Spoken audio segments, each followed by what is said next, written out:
आज की इस वीडियो में इकरा अजीज़ और यासिर हुसैन की दुबई की कुछ तस्वीर और वीडियो शेयर करेंगे। इकरा अजीज़ और यासिर हुसैन जो कुछ दिन पहले ही दुबई में छुट्टियां गुजारने गए थे और वहां कैसे लुत्फ़अंदोज़ हो रहे हैं और अपने मद्दाहों को भी अपनी ताज़ा तरीन खूबसूरत तस्वीर से खुश कर रहे हैं, दिखाएंगे इस वीडियो में, तो वीडियो को एंड तक ज़रूर देखिएगा।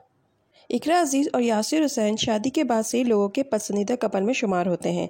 हत्ता कि शादी से पहले भी जब यासिर हुसैन ने इकरा अजीज़ को सारी दुनिया के सामने प्रपोज़ करने का एक अलग तरीका अपनाया और उसके बाद शादी का एक एक फंक्शन काफ़ी शानदार तरीके से और काफ़ी धूमधाम से मनाया और शादी के बाद भी इस कपल की हर लम्हे की तस्वीर उनके फैंस को मिलती रहीं। हत्ता कि जब इकरा अजीज़ प्रेग्नेंट हुई तो ये खबर भी एक शानदार सी गोद भराई की रस्म रखकर अपने तमाम फैंस को सुनाई और अब दुबई से अपनी शानदार तस्वीर और वीडियोस शेयर की। आइए उनकी कुछ खूबसूरत वीडियोस और तस्वीर को एंजॉय करते हैं।